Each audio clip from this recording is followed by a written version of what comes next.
your energy forecast for Tuesday, October 3rd. So today we do have the moon in Taurus energy locking into Gemini energy at 1:04 a.m. Eastern Standard Time. Of course, the moon in Taurus went void, of course, Monday evening, 9:20 p.m. And we are shifting out of that earthy energy that had us very present in our physical bodies and in our physical realms to the light and fluffy, airy energy of the mental plane. The Gemini energy definitely bringing in at us here today. It's going to be a very interesting dynamic, seeing as Mercury ruling over this Gemini energy, definitely summarizing his last day in his place of power in Virgo energy. You may or may not know that Mercury finally cleared his post-retrograde shadow period here on October 1st. He did get a couple of days in his place of power in this Virgo energy, really putting those tunnel vision goggles on to examine our lives, dissect them, if you will, to see where we can grow, where we can improve, where we can create a little bit more order out of the mental chaos that many of us have been sitting in. So, of course, as we shift in the moon in Gemini, we're going to be opening up our heart space, our head space, to kind of approaching things a little bit differently. We have a curiosity that we haven't had in a very long time. We have a lot of questions that we're seeking answers to. We're in explorer mode. And we're definitely looking outside of ourselves for mental stimulation. So it's definitely going to be an interesting dynamic to play with here today. There are 9 different aspects, and 7 of them are going to involve the moon. The moon, while still in Taurus energy, but void of course, is going to make an interaction with Mars. It's a positive one, and of course Mars, being the god of war, ruling over physical energy, our drive, our passion, our desires in this Libran energy, really trying to sort through the pros and cons of the actions, the inspirations, the motivations that we're kind of percolating on that we want to take action upon. Of course, we're not taking any kind of action here in Libran energy, but we're thinking about it and weighing the pros and cons of each different possibility and variability that's coming into our heart space. Now, emotionally speaking, the moon in this Taurus energy wants to kind of give us a little bit of a common ground to operate from, give us a grounded approach to sort through our thoughts, our feelings, our new ideas, our new inspirations.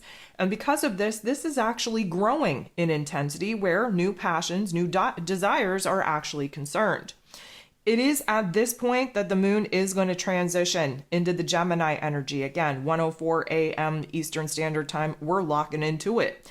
A couple of hours later, we have our first aspect with the moon in Gemini, which just happens to be a negative aspect.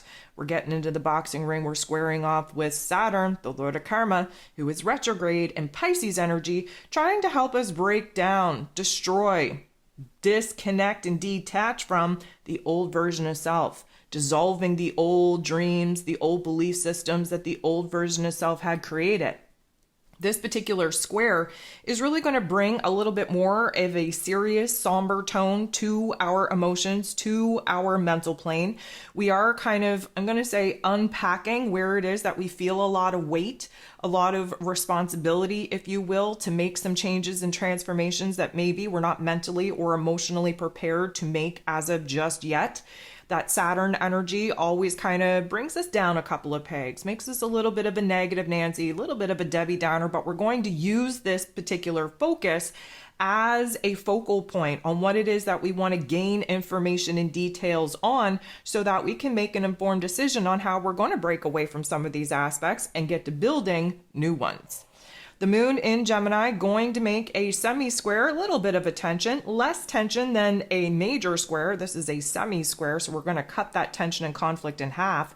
But this is with Chiron, the wounded healer, who of course is retrograde in the Aries energy, helping us to really kind of confront our issues, where it is that the blockages are within us, especially preventing us from getting rid of the old self, old dreams, old visions, old goals, old belief systems, and where it is that we're feeling a little bit like imposter syndrome, trying to bring new qualities, new characteristics, new ways of thinking, new ways of feeling, new ways of operating to our physical realm. So we're really kind of putting ourselves in a mental focus to see where the blockages are, where it is that we're having a hard time kind of growing through what it is that we're going through. where it is that we're having a hard time bossing up and seeing the line in the sand of where it is that we're closing the door on some particular aspects, and where it is that we are anxiously awaiting new doors to actually be opened up. The moon then going to make a positive interaction with Neptune. Neptune, of course, is retrograde in Pisces energy, its place of power, giving us a major focus on where it is that, typically speaking, we would like to run, we would like to hide, we would like to avoid reality at all costs, where we want to live in la la land. But of course, we can't. With Neptune retrograde, we have to confront our issues. We have to kind of resolve some of those old loose ends, if you will. The moon in Gemini, making a positive interaction with Neptune, is really good for us to kind of conjure up a new vision, new dream. We're exploring different avenues. We're listening to our headspace, listening to our heart space, huge intuitive insights coming in because of Neptune in this Pisces energy. And we are starting to percolate on what it is, especially in our creative realm, we want to actually bring to life. Now, here's where things get interesting. We have Mercury, ruler of the mental plane, ruler of information, ruler of communication and how we express ourselves, free and clear of his post-retrograde shadow period. So there's a lot more clarity over the last couple of days than there has been for about the last month and a half. We have the Virgo energy still kind of putting us in a tunnel vision situation where we're trying to explore what is broken, what needs to be fixed, what needs to be healed, what needs to be repaired. Well, we have Mercury making a trine, beautiful interaction, with Pluto, the great transformer himself, who is retrograde in Capricorn energy. What this is going to do is turn our mental focus all the way up. We have a new sense of concentration. We're able to kind of tackle the problem areas with a new, fresh set of eyes. We have a lot of insight coming in, yes, from our logical, practical mental plane, but also our intuition. We're doing a deep dive in our psyche. We're really kind of unearthing, if you will, psychological blocks, what's actually taking place in our mental plane and where that probably isn't as supportive and encouraging as we need it to be in order for us to break away from the old and embrace the new. This is a glow up like you wouldn't believe in our mental plane. We're leveling up. We're having a different perspective of situations. We are seeing new angles, new information. We are plucking out little bits, little hints, little clues, little particular puzzle pieces that up until now have been hidden away from our awareness.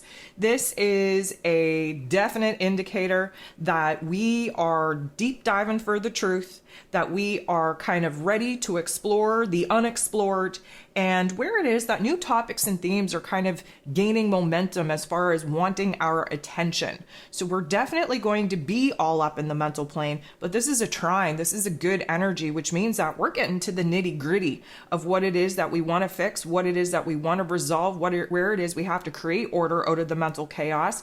And now we have hyper-focused vision in order to do just that, really changing the game, changing our focus, changing our perception and our understanding. The moon is going to interact with Mars in not the nicest way. Now, this is definitely going to be a little bit of a cluster F, especially coming out of that very positive energy that Mercury and Pluto just kind of created in our mental plane. We are now kind of understanding where it is that indecision is just blocking us from getting excited about anything. Just when we kind of get a puzzle piece, a hint, and a clue, suddenly we just start seeing where the blockages are, how it doesn't make sense, how we don't know how to get from where it is that we're at to where it is that we desire to be. And of course, Mars, super frustrated and irritated that he can't really decide, that he can't take action and make moves. And so for the most part, we may feel a little bit of agitation and frustration actually rise to the surface of our awareness. Now, the moon is then going to semi-square, again, creating a little bit of a tension, a conflict point with the North Node in Aries. The North Node in Aries trying to get us on the right path in order to reach this new mission, this new purpose, this new goal. And of course, this is a semi-square, so it's not a favorable interaction. And what it's going to do is highlight for us the confusion on the path, the plan, the strategy that we need to have before we can actually move forward, before we can break away from the old, before we can initiate the new, before we can start taking even baby steps on this new path.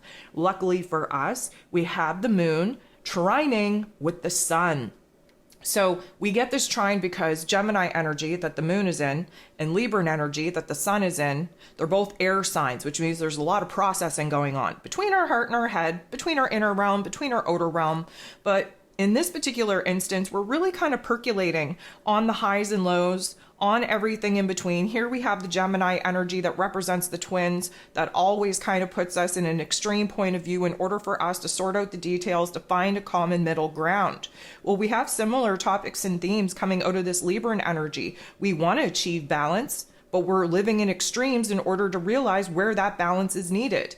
The indecisiveness that is coming forth is overwhelming, can put a little bit of a Debbie Downer on things. But again, remember, this is a trine, which means that this is a gentle nudge in the right direction. So obviously, we must be gaining information and details that we haven't previously had. We must be kind of working on a hypothetical plan and strategy that will have us kind of creating a brand new foundation for us to launch off of.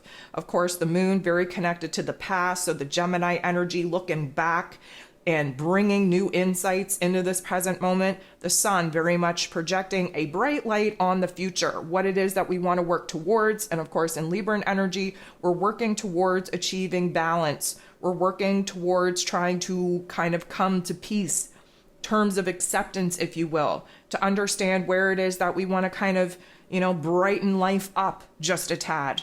But having these two kind of merge together definitely provides us with a different understanding, a different perception, and therefore a different path, plan, and strategy that we're currently trying to work the details on for us to actually take action upon it. Here's where things get, again, interesting.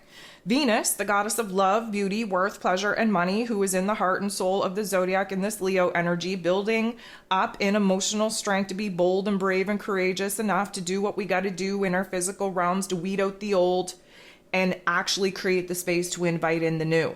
Now, Venus is going to be making a not so nice interaction with Neptune, and Neptune, being retrograde in Pisces energy, is definitely about our spirituality, about our dreams, about our visions, about our imagination, our creativity, while Venus, very, very much in the heart space, is real and raw and vulnerable with this present moment. So here we have Venus, who's kind of stuck in reality, and we have Neptune, who's kind of stuck in fantasy.